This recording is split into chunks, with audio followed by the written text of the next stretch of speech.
Alam nyo ba guys na pwede na tayong kumita sa ating Facebook page or Facebook profile kahit hindi pa tayo monetize. Kaya kung hanggang ngayon hindi pa rin kayo kumikita sa mga Facebook account ninyo, panoorin nyo and tapusin nyo itong video na to hanggang dulo. Dahil isi-share ko sa inyo kung paano nga ba tayo kikita dito with Shopee Affiliate.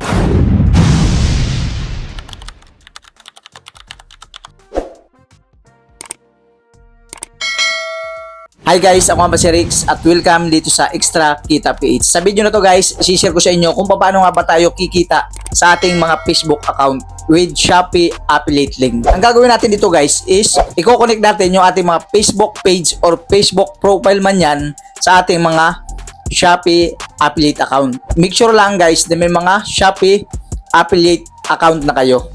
Bago natin magawa yan guys is kailangan muna natin mag-apply bilang isang Shopee Affiliate. Kaya sa mga hindi pa nakapag-apply bilang Shopee Affiliate, i-click nyo lang guys yung ating description box dyan sa baba ng video natin. And makita nyo yung link dyan, i-click nyo lang yung guys para makapag-fill up na kayo para maging isang Shopee Affiliate na kayo at kumita na rin sa ating mga Facebook profile or Facebook page. Sa video na to guys, tuturo ko sa inyo kung paano nga ba mag-post sa ating mga Facebook account ng picture or video, no, at kumita sa pamamagitan ng Shopee Affiliate program. Napakarami na din ang kumikita dito guys. Kaya kung hanggang ngayon di ka pa rin kumikita, para sa iyo talaga itong video na to. Para kung pagkakita mo na rin yung mga Facebook account nyo. Napakadali lang nito guys. Kaya wag na natin patagalin pa. Punta na tayo sa tutorial. Let's go! So, ganito lang gagawin natin guys. Kaya make sure lang tapusin nyo or wag nyo i-skip ang video na to guys para wala kayong makaligtaan na detalye. So, punta na tayo sa Shopee account natin. So, ngayon guys, yan, click nyo yung me guys. Then, itaas nyo lang. Makita nyo yung Shopee VIP dito, may say all. Click nyo yan guys.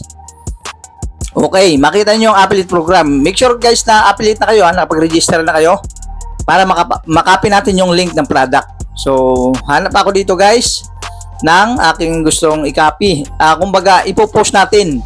So, ngayon guys, ipapakita ko sa inyo is picture lang muna, no? Yung photo, i-upload natin sa ating mga Facebook account. So, halimbawa ito guys, ito. I-click lang natin ito guys, click natin itong buy one take one na to. Yan, open natin yan. So ngayon guys, ang gagawin natin, may share dito guys, share to earn. Yan, click natin yon. Okay, ngayon ikakopy na natin yung link guys. Yan, pag nakopy na natin, nakikita naman niyo yung download dito guys. Yan, ida-download natin yung image na yon guys. Yan, click niyo yung download. Ito yung ipopost natin sa mga Facebook account natin. Pumili lang kayo guys ng magagandang picture dyan. Mga 4 lang, 3 or 5. Pwede na i-upload sa mga Facebook account natin guys. Yan, na-download na guys. Ngayon guys, pupunta na tayo sa mga Facebook natin. So ngayon guys, narito na tayo sa ating Facebook, no? Facebook page natin. So, mga guys, i-upload na natin. Punta tayo sa plus na yan. Yan, post. Click natin post. Then, punta tayo sa photo. Ito yung download natin guys. Pili lang tayo dito, mga 5 lang. Yan. Yan lang yan. So, lagyan natin yung may nakaupo. Okay na yan. So, next na natin. So, ngayon guys is, ilalagay natin yung link dito sa taas. Di ba? O, dito mabibili. Lagyan lang ninyo dito mabibili. O, di ba? Then, i-paste na ninyo dito guys yung link na kinapin natin. Okay. Yan. Naka-ano na guys. Nakalagay na yung link. Ngayon guys is, click na natin yung link sa taas. Yan, kiklik na natin dito guys yung post. Click na nyo yung post dito. Okay. Ganun guys, di ba? Ganyan lang pagpo-post na picture guys. Pag wala pa kayong mga hawak or on hand na mga product guys. Di ba? Yan,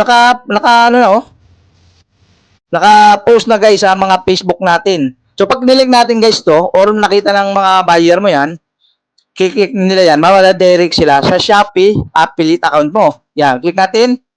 So, nandito na tayo guys sa Shopee. Di ba? Pwede na sila bumili or makakabili na sila dyan pagka kinilik nila yung ating link doon sa pinost natin sa ating Facebook. Kasi nakakunik na yon sa ating Shopee. Di ba? Yung ating Facebook. Okay na yan guys. Ngayon guys, kung halimbawa naman may video kayo kunin nyo yung video nyo, upload na natin. Halimbawa dito sa Reels.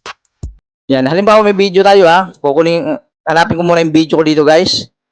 Then, i-upload ko. So, halimbawa ito guys, ito yung aking video na i-upload. So, kung gagawin ko dito guys, is pupunta ko sa Shopee. Hahanapin ko yung link nito guys. Siyempre, isi-search natin to. Search natin yung pangalan ng product, no? Yan, search natin TNW. TNW microphone, yan.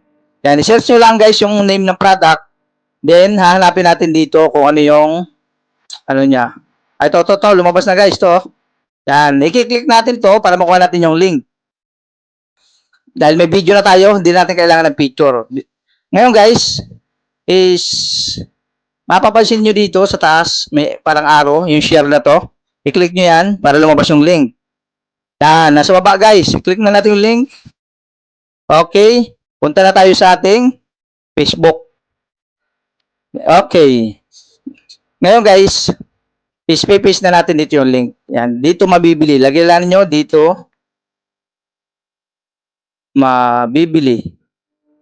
Okay. Ngayon guys, i-paste na natin ulit dito yung link. Okay na yan guys. Di ba? Lagyan na natin ng mga hashtag. Microphone. Microphone. Wireless. Di ba?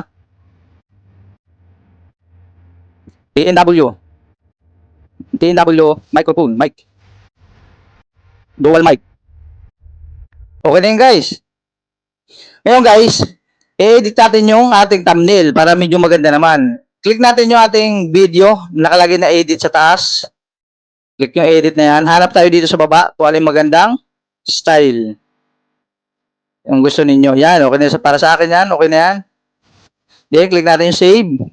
Ngayon guys, may link na tayo and okay na yung lahat. Click na natin yung share. O, di ba? Ganun lang guys. Ganun lang guys mag-post ng photos or video sa ating mga Facebook account. Facebook page or Facebook profile. Pwede na tayong kumita guys kahit hindi pa tayo monetize. Dahil pag may bumili sa mga link natin yan, is magkakaroon tayo ng commission, di ba? Yan, ganoon lang guys, oh. Kaya antayin lang natin ma-upload.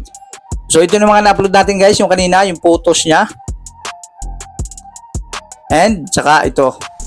So antayin lang natin ma-upload to. Pakapakita ko sa inyo guys. Oh, yan na. Di ba? Ngayon guys, pwede nyo din lagyan ng link doon sa comment. Yan, lagyan nyo ng TNW. Then, paste ulit ninyo yung link dito guys. Then, click na niyo yung share or post. O, yun na guys. Kung mapapansin nyo guys, kahit hindi na nyo lagyan ng link sa baba kasi may nakalagay na rin. May nakalagay na rin naman link yan. Yan o. Pag nilik natin to guys, madadirect tayo sa ating Shopee affiliate account. Yan, narito na tayo guys. Sa Shopee affiliate.